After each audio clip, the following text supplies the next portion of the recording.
What is up, guys? Wrestling Premiere is here. Random video. I completely forgot that 2 weeks ago marked the anniversary of the first Friday Night SmackDown episode. Also, it's been a while since we did a TV episode review of sorts, so I decided, why not? This episode of SmackDown was no regular show. It featured some cool stuff like the conclusion of the Eddie Ray feud, a world title match, and this episode gives off a SVR 06-07 vibe. It really reminds me of those games for obvious reasons. But let's not dwell on that. Time to go back to the quote-unquote TV that's changing Friday nights. So, this SmackDown episode had been hyped for weeks on end, but the problem was the first hour was going to be shown on WWE.com because of a fundraising concert. I believe this was in light of Hurricane Katrina. But anyways, the first match is for the WWE Tag Team Championships. Eminem, Mercury, and Nitro challenged Legion of Doom 2005, Animal, and Heidenreich for the gold. Tess said that Melina's hotter than the monster in a Godzilla movie. On the topic of LOD, I believe Heidenreich had some heat with Animal. They didn't really like each other at the time, and I don't think anybody expected Animal to win a tag title, but not only that, but with Heidenreich as well. It's random. It's something straight out WWE 12 Universe mode in my eyes. Alright, the bell rings and Heidenreich immediately goes after Nitro. He struggled greatly with Heidenreich's explosive offense, and even though he had the chance to tag in, Mercury was pissing himself. Animal receives a tag and he tosses Nitro to the outside where he drove him to the barricade. Inside the ring, Nitro takes a boot and elbow from his own damn tag team partner before Heidenreich's in. Nitro finds a little opening and now Mercury's in. Even then, Heidenreich was still beating them up and the challengers had yet to find that moment until Melina distracted Heidenreich until they're finally on offense. Eminem did what they do best, isolate. They wore down Heidenreich to the point where he was unable to make a tag. A little bit of the same here, I don't want to mention it. Tagging in and out. Heidenreich didn't stand a chance, and sure, he did have some strength in him to drag Mercury to the other side of the ring, but Animal's just blasted. Mercury goes up top and Heidenreich drops him. He's slowly crawling and Animal's tagged in. He had loads of momentum, was beating on both men. Chaos unfolds. Mercury's rammed into the ref accidentally and suddenly Melina brings in the tag titles and almost finds herself in trouble. Mercury takes a shot and Animal goes for the cover. 1, 2, 3. That's it. Basic tag. It followed the usual formula, and if anything, it might have been a good match for Heidenreich. Fans are into it, but it lacks any sort of replay value in my eyes. You're not going to say, oh, I really want to watch this match again. It's not one of those. Legion of Doom 2005 wasn't really memorable in my opinion. Like, they legit lasted about 3 or 4 months, and after that, Animal had this very forgettable heel run, whereas Heidenreich disappeared. Yes, as I said, this match wasn't anything special. The next match was between Mr. Kennedy and Paul London. So Ken Kennedy was fresh on SmackDown. He had only debuted recently and immediately he stood out for his presentation. The whole announcing thing. And I forgot who it was, but they said that Kennedy had the potential to be a megastar. I believe it was Paul Heyman. He criticized Tony Chimmel for his announcing, straight up telling him that he sucks before doing the announcing himself. London, of course, at this point was sort of a jobber, He had just come off the Cruiserweight title run, but before he met Paul London and formed a tag team with him, he was just jobbing. Immediately, Kennedy elbowed him in the face before attacking with stomps and blows to the back. Irish whip to the corner, it's back to the kicks. It was a full-on one-sided fight, and I wouldn't really call it a match with the way Kennedy wrestled, Scoop slam, he goes up to the second rope, and it seemed like London evaded the knee, but Ken countered. He began wearing down London, who almost took advantage, but nonetheless he managed to go for a drop kick before beginning his comeback. A multitude of kicks were executed by Paul London, and it seemed like he found his groove, but then Kennedy struck and ended up hitting the Green Bay Plunge. 1, 2, 3. Afterwards, he announced himself as the winner, and damn, did this man have some hype behind him. The match itself was mostly a showcase for Mr. Kennedy. He obviously wasn't the best wrestler, but shined in the areas where it mattered the most.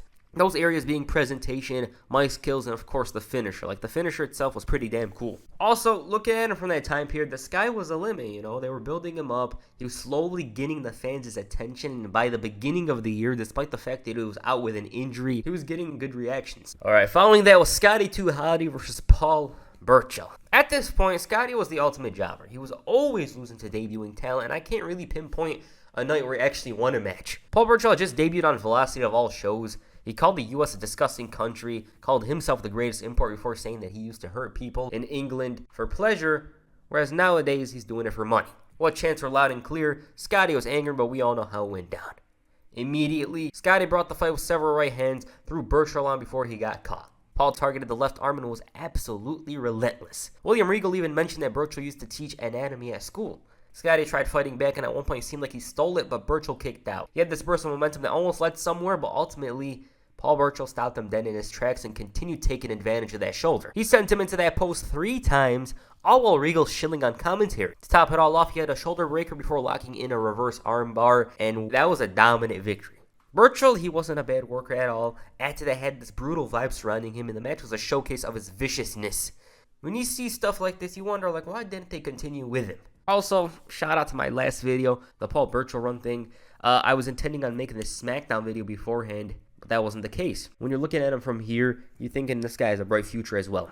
In the back, Mr. Kennedy bragged to Sharmell about the victory from last week. He took the role of gaslighter by mentioning how Benoit and Booker are friends, yet Chris hasn't given his friend a title shot. She tried answering, and so he's like, "It was nice to meet you," before shouting, Kennedy. It was pretty funny. Kennedy was shutting down Sharmell with his disrespectful attitude, and it made for a good segment. It also, I'm not sure if it was directly, but it led to the whole Benoit Booker T feud, but that's a whole other story for another day. Next up, Randy Orton and Cowboy Bob Orton were going to hand The Undertaker a large check. Taker came out first and spoke about SummerSlam. He told him, like death, he waits for no man before telling Orton that his time has come. Brandon My Light plays and the Ortons emerged. Legend Killer said that he was surprised that Taker had the guts to even come out here because of that loss at SummerSlam. You suck chants intensified before Orton brings out the gift. Now, long story short, Randy signed a copy of an Undertaker DVD. He put it up for auction, and this is what they raised for his retirement fund. Orton signed the check, and I find it funny how he's talking about retirement, yet The Undertaker wasn't even close to it at this point. He told him that if he wants the check, he should come and get it. Undertaker, I assume, was greedy. He was unthankful, he probably wanted more money and opted to set it on fire. This, of course, led to their very often overlooked match on SmackDown the following week. If I were to speak about that, it'd be in an Orton and Taker feud video. Which I'm not sure when I should do. Alright, the next match was inside a steel cage. Eddie Guerrero meets Rey Mysterio for the final time. Now, correct me if I'm wrong, but this was the first time that Eddie debuted the Gangsta Lean song. This is probably my favorite iteration of Eddie's. From a character standpoint, I don't think he was ever better. Just that final iteration of his with the blonde hair, the I'm Your Papi shirt, his whole demeanor, the nonchalant walk, all of that was awesome. This feud at its core was about Eddie beating Rey. He didn't want Dominic, he didn't want to brutalize Rey, at least from my perspective, but he had to do all of that in order to beat Rey Mysterio. Even then, he failed, and at this point, he was like 0-5 or something along the lines of that. But just one victory would have been enough. That's all he needed. This feud proved to be a breakout for Rey in my opinion. He reached higher heights and wasn't in the cruiserweight division anymore. It was always in the upper echelon from here on. Like, even though WWE may have not booked him like a top guy consistently, I still consider Rey Mysterio of 2005 to 2011 to be just that. Okay, here we go. Guerrero was absolutely possessed. He was desperate, wasting no time, and he quickly went on the attack. He launched Rey into the cage, reverse powerbombed him 3 times into the cage, and Rey Mysterio couldn't break free yet. He had to rely on his speed to get back in it. He once again slowly climbed up to the top, but Eddie dragged him directly onto the ropes. After the commercial break, Guerrero was trying to climb out. Initially, Rey failed, but once he caught up, he received a Russian leg sweep. Once both men recovered, Guerrero almost screwed up with the whole elevation thing, and a slugfest ensued at the very top. Rey was damn near about to land on the ground, but Eddie, though, desperately lifted him up, and even then, he almost got headbutted out. They fought on the top rope, leading to a dropkick from Rey. Taz was in awe. Both men were down, and it wasn't until the count of 8 that they recovered. Eddie took advantage of Rey and hit the DDT before opting out. Mysterio catches up, was hell-bent on pulling him back in. There was high drama. Guerrero didn't escape and instead took an inverted bulldog, and after the commercial, damn shame at that, I should know, Rey was at the very top. Guerrero grabbed him forcefully before taking a hurricanrana from the top, and it was picture perfect. Mysterio recovers, slowly comes up, but Eddie refused to stay down, and it was really looking like yet another L for Eddie, but Rey instead went for a crossbody, which proved to be a big mistake.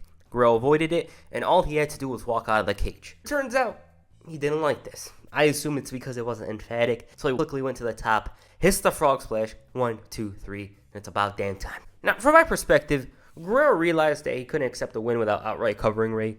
That elusive win was haunting him, and it wasn't going to feel as sweet as a pinfall victory. About the match itself, I feel as if it fails to reach the level of their others, especially their WCW classics, but it proved to be a nice conclusion to the WWE iteration of it. And it was a pretty fun match, but the damn commercials, man, they were so annoying. Alright, following that good-ass match, Chris Benoit defended the United States Championship against Orlando Jordan. So Jordan went from US champion to jobber.